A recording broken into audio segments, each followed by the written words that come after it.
Time travel with Dad. So you see, it's by a very slim margin that I even exist, my dad chuckles. The drive along I-5 is smooth, traffic basically non-existent, plenty of time to talk family genealogy, the very reason for our trip. For now, we're focused on his paternal side. A grandfather who, at 35 years old, married a 17-year-old girl out here in the New World, and who within the first year had a daughter. Bernice was born premature, and Madeline and Ernest, in the vastness of North Dakota, kept her in a wood stove warming oven. Bernice lived a full life, so when I gasp, "Wait, what?" my dad shrugs and answers, "Well, think about it. It's not like they had a hospital with an incubator." Over the next decade, Madeline suffered several miscarriages.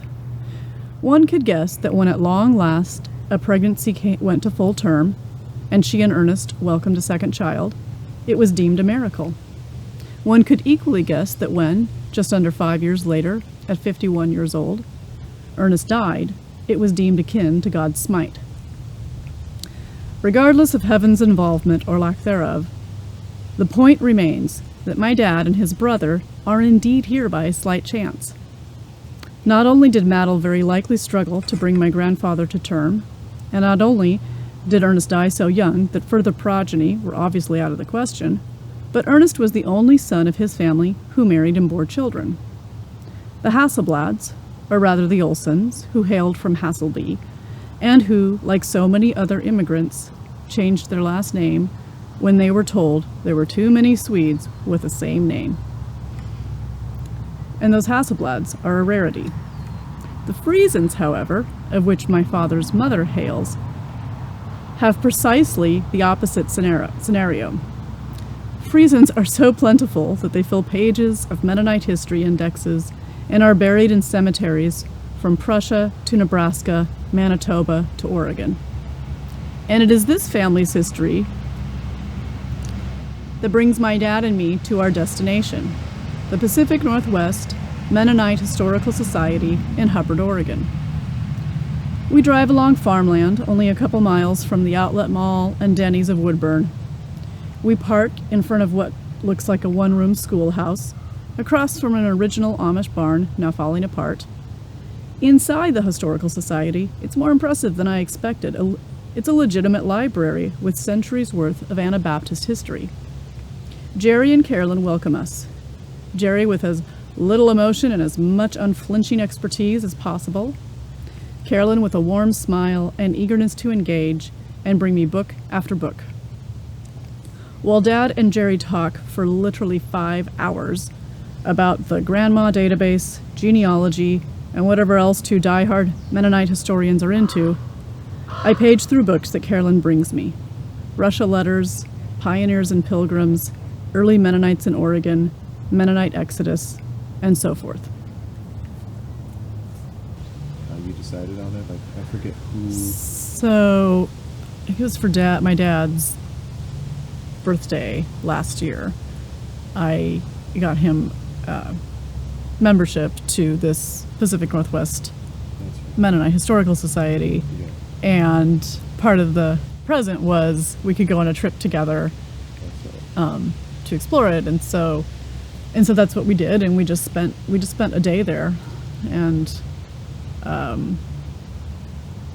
Dad, like I said in this, he just geeked out on talking with this guy Jerry, and they just talked, and then there was like this long table, in the main room. I mean, there was the main room that you walk into, and then in the back were the archives, but the main room is where we just sat at this long table, and this woman, Carolyn, would just bring me books, and so I just sat there paging through books while Dad and Jerry talked a whole bunch, and it was really sweet. It was a really sweet time. So I wrote this directly afterwards. I started it because my sister and brother asked me to capture some of it, and I actually haven't even shared this with them yet because it's still not finished. So I keep, I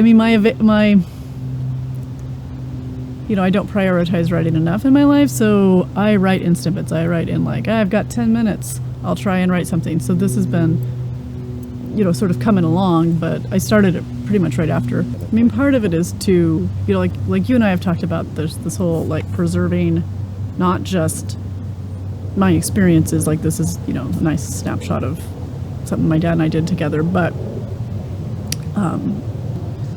preserving the stories and the memories of my ancestors, your ancestors, because there's the two deaths. There's your actual death, and then there's the death that comes when no one remembers you, and no one is telling stories about you. And so part of this is continue that storytelling. I don't know. I think sometimes about like how I love to do puzzles. I literally think about, I've got kind of this snippet, I've got some snippets from the farm, from the other side of my family, and I just hope that at some point the puzzle pieces will come together, but I don't always, for now I don't see that, like I don't, but I feel like it will happen, I will get there. It's just more getting some of the stuff down on paper literally, and then seeing where it leads me. Again, is where I feel like this is all one big massive puzzle that you have to, so unlike a real puzzle where you have the picture and then you cut it into pieces to create the puzzle, I feel like I am like, here's a piece and here's a piece, and I do not know how they're going to connect or if they will connect, but I think they will. Right. So so the farm, when I write about the farm on my mother's side, it's like snapshots. It is like, this is this piece, and I don't know how they weave together, and that is what actually will stop me from writing. It's not that I don't have the content in my mind, it's that I'll hit a dead end like this, like I'm like, okay, I don't really know where to go with this, so I guess I'll just stop. And I also feel like personally I am better at writing, there's not a children's voice in this, but in general I feel like I'm better at writing children. I feel like my dialogue is good when it's kids talking, and it's not as good when it's adults talking, and I don't write the adult perspective as well, which is kind of funny since. That's cool though. But well, that actually.